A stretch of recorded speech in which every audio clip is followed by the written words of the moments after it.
good memories about Denver. We had a little gathering here a few years ago.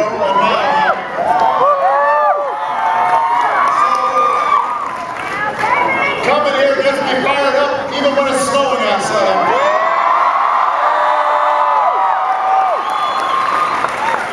I don't know where else you can go sledding in Halloween. What's up with the snow this soon? Is this actually late?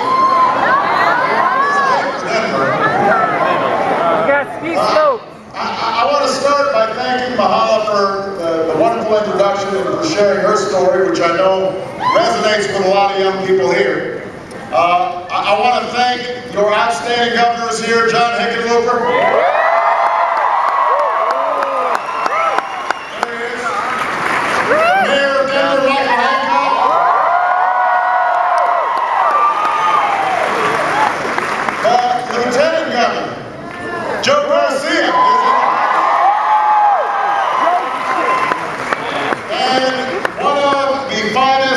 Public servants, somebody you were wise enough to elect and then re-elect as United States Senator Michael Bennet.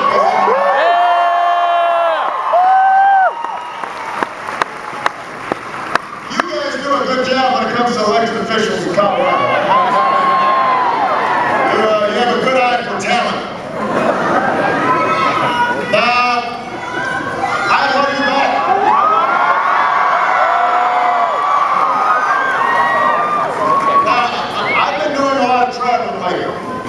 And the reason I've been hitting the road so much is because the folks I'm talking to in cities and small towns, communities all across America, let's face it, they're making a little more sense than the folks back in Washington.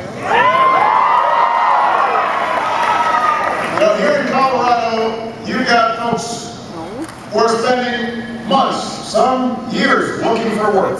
We've got families who are making tough sacrifices just to pay bills, or the mortgage, or college tuition. And Americans know we need to do something about it.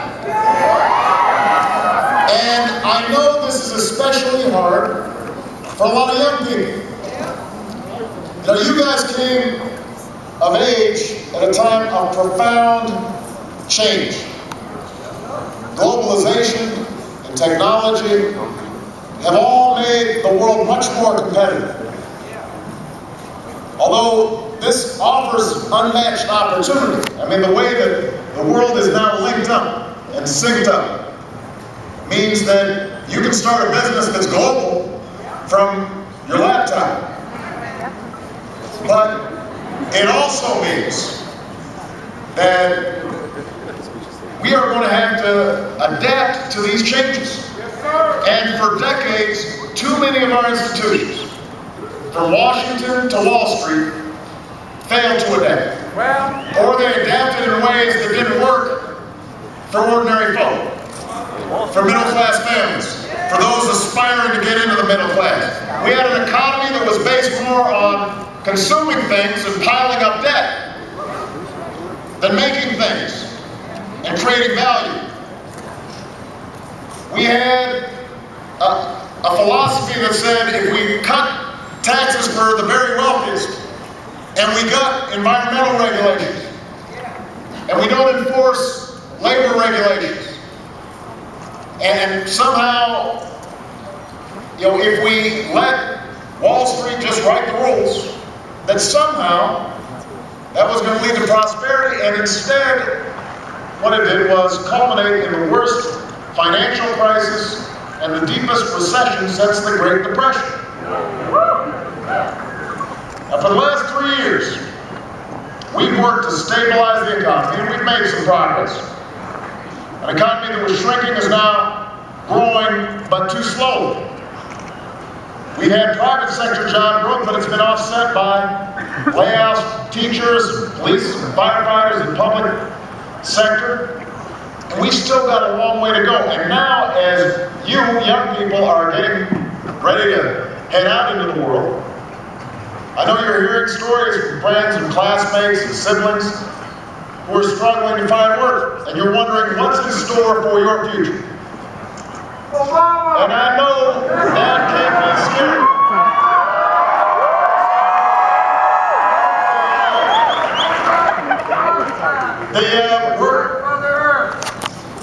Our children, our future. All right. Thank you, guys. We're looking at it right now. All right. No decision's been made, and I know you're deep concerned about it, so we will address it. Now, so here's what I also know, and I know that's true for folks who are concerned about the environment, folks who are concerned about foreign policy, but also folks who are concerned about the economy. When I look out at all of you, I feel confident because I know that as long as there are young people like you who still have hope and are still inspired by the possibilities of America, then there are going to be better days for this country.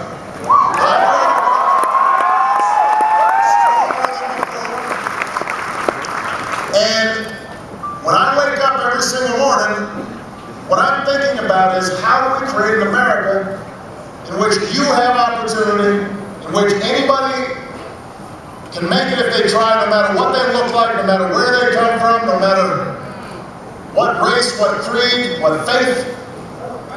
And the very fact that you are here investing in your education, the fact that you're going to college, the fact that you're making an investment in your future tells me that you share my faith in America's future.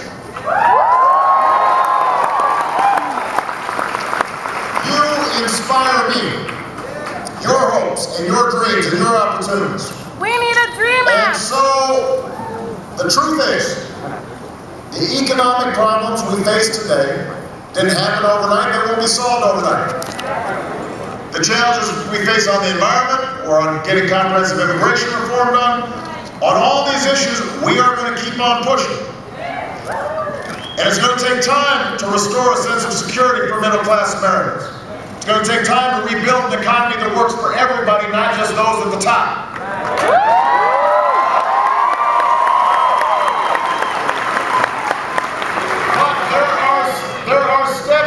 Take right now to put Americans back to work and give our economy a boost. I know it, you know it, the American people know it. You've got leaders like Michael Bennett and Mark Udall and Diane DeWitt that are looking out for you, but the problem is there are some in Washington. There are some in Washington who don't seem to share the same sense of urgency. You know, last week, for the second time this month, Republicans in the Senate blocked a jobs bill from moving forward. Now, this jobs bill would have meant nearly 400,000 teachers and firefighters and first responders back on the job. It was the kind of proposal that in the past has gotten Democratic and Republican support. It was paid for by asking those who have done the best in our society, those who have made the most, to just do a little bit more. And it was supported by an overwhelming majority of the American people. But they still said no. And it doesn't make sense. How can you say no to creating jobs at a time when so many people are looking for work? It doesn't make any sense. So, the truth is, the only way we can attack our economic challenges on the scale that's necessary, the only way we can put hundreds of thousands of people, millions of people back to work, is if Congress is willing to cooperate with the executive branch and we are able to do some bold action, like passing the jobs bill.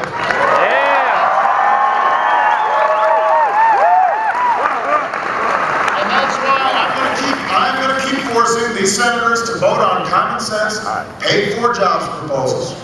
And I'm going to need you to help send them the message. You don't need to you tell Michael Bennett, he's already on the page. But I'm going to need you guys to be out there calling and tweeting and all the stuff you do.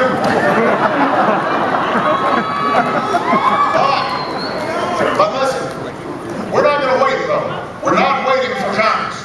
Last month, when I addressed a joint session of Congress about our jobs crisis, I said I intend to do everything in my power right now to act on behalf of the American people with or without Congress.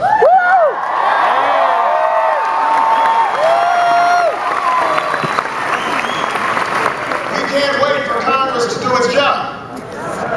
So where they won't act, I will.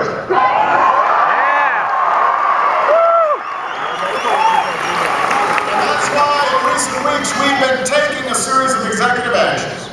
We decided we couldn't stop, we couldn't just wait for Congress to fix No Child Left Behind. We went ahead and decided, let's give states the flexibility they need to meet higher standards for our kids and improve our schools. We can't wait for Congress to help small businesses. We're going to go ahead and say to the federal government, pay small businesses faster if they're contractors, so they've got more money and they can start hiring more people. We're not going to wait for Congress to fix what's going on in our healthcare system. We eliminated regulations that will save hospitals and patients billions of dollars. And yesterday we announced a new initiative to make it easier for veterans to get jobs, putting their skills to work.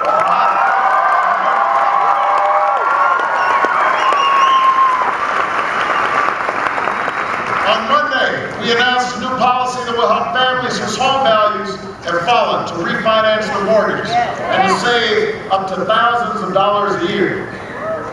All these steps aren't going to take the place of the needed action that Congress has to get going on. They're still going to have to pass this jobs bill. They've got to create jobs. They've got to grow the economy. But these executive actions we're taking can make a difference. And I've told my administration, we're going to look every single day to figure out what we can do without Congress.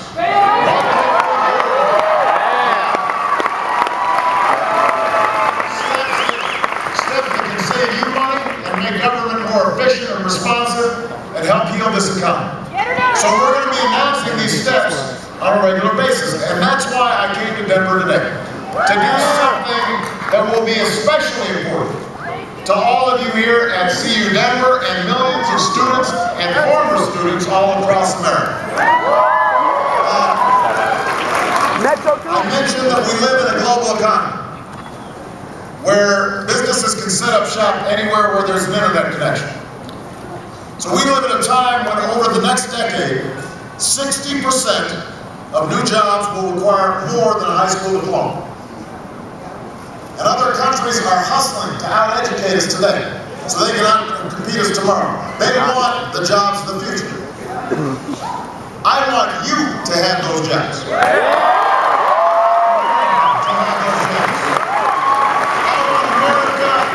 I want America to have the most highly skilled workers, doing the most advanced work. I want us to win the future. So, that means we should be doing everything we can to put a college education within reach for every American.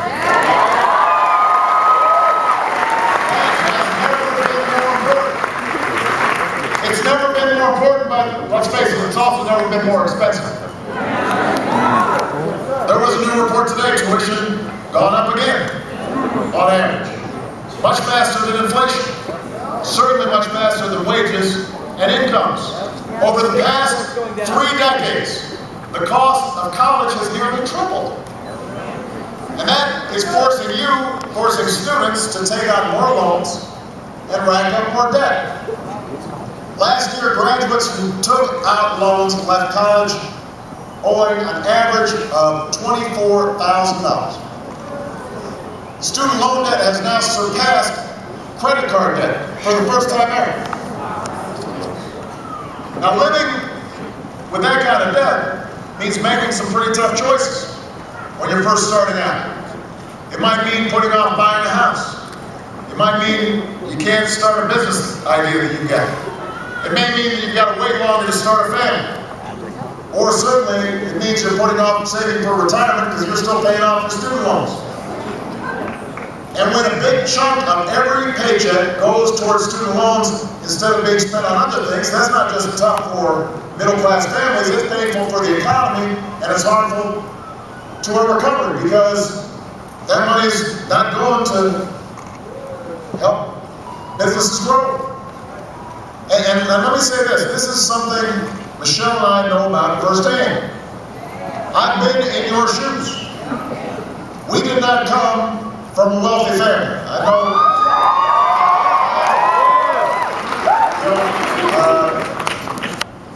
I was raised mostly by a single mom and my grandparents. And Michelle, she had sort of a Leave It to Beaver perfect family, but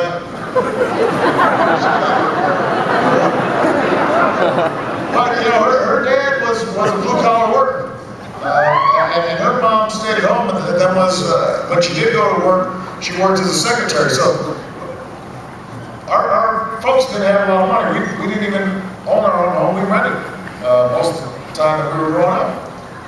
So by the time we both graduated from law school, we had, between us, about $120,000 worth of debt. We combined and got poorer together. So, we combined our liabilities, not our assets. So, we were paying more for our student loans than we paid on our mortgage each month. And look, obviously we were lucky to have gotten a great education. We were able to land good jobs with a steady income. But it still took us almost 10 years to finally pay off all our student debt. And that wasn't easy, especially once we had Malia and Sasha, because now we're supposed to be saving for their college, but we're still paying for hers. So, the idea is, how do we make college more affordable, and how do we make sure you are burdened with less debt? Now, college, keep you as president. Keep in mind, college isn't just one of the best investments you can make in your future, it's one of the best investments America can make in our future. So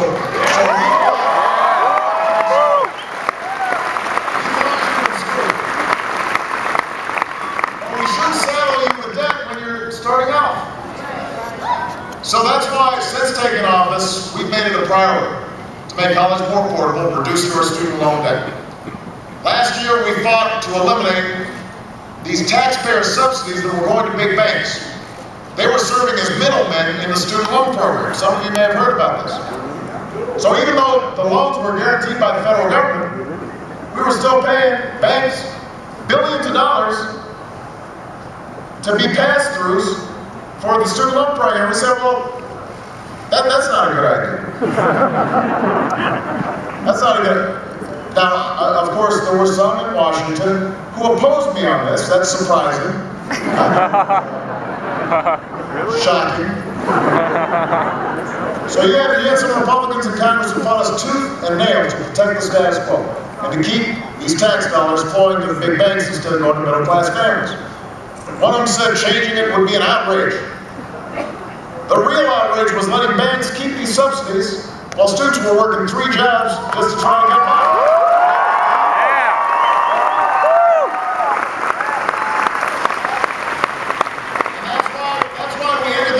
Once and for all, to put a college education within reach of more Americans. Then in last year's State of the Union address, I asked Congress to pass a law that tells 1 million students they won't have to pay more than 10% of their income towards student loans. And we won that fight too.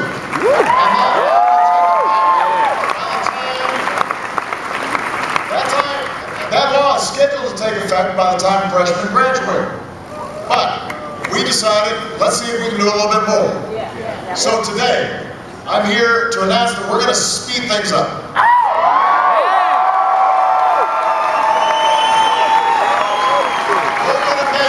We're going to make these changes changes work for students who are in college right now. We're going to put them into effect not 3 years from now, not 2 years from now, we're going to put them into effect next year.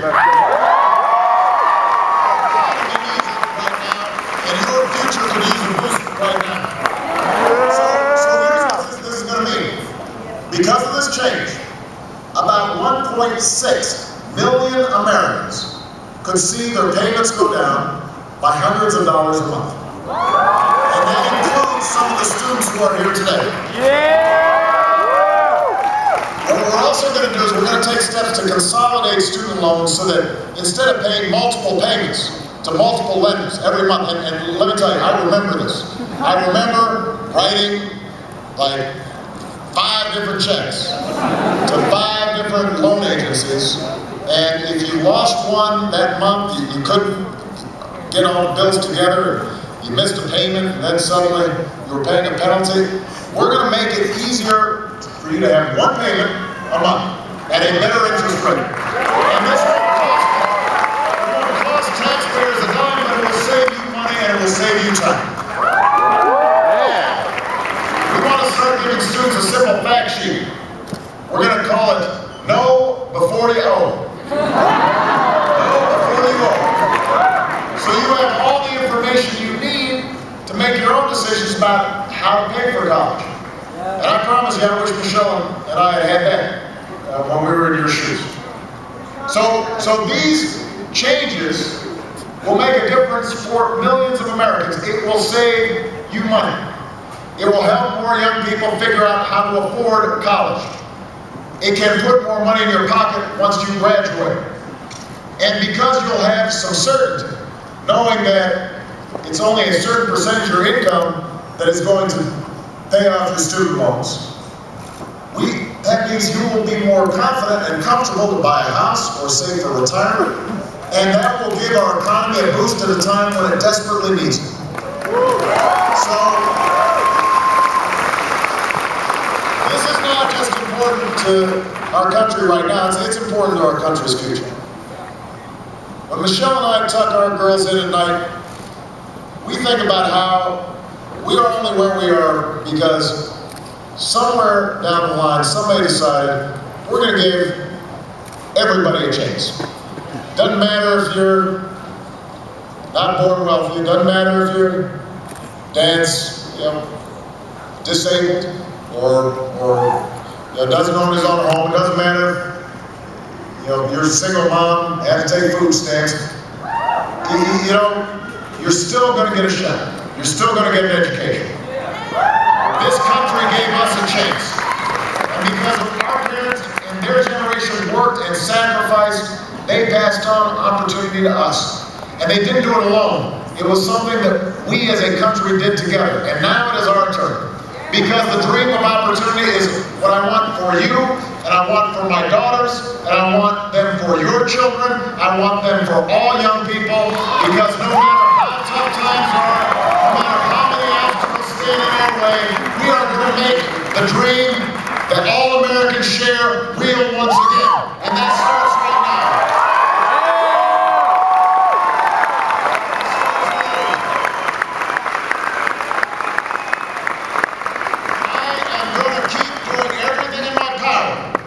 To make a difference for the American people. Yeah. But Denver, I need your help. You got it. Yeah. Washington still aren't getting the message. I need your voices heard. I especially need your young people. I need you guys involved. I need you active. I need you communicating to Congress. I need you to get the word out. Like I said, tweet them. Tweet them. They're all tweeting all over the place. Tweet them back. Whatever works for you. Tell them, do your job. Tell them the president has ideas that in the past have been supported by Democrats and Republicans.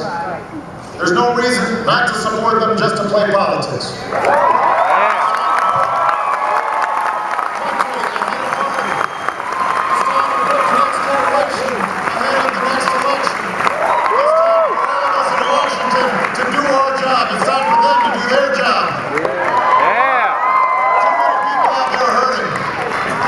Too many around and doing nothing. And we are not a people who just sit around and wait for things to happen. We're Americans. We make things happen. We don't go back and we don't quit. And that's the spirit we need right now. So, Denver, let's go out and meet the moment. Let's do the right thing, and let's go once again show the world just why it is the United States of America is the greatest nation on earth.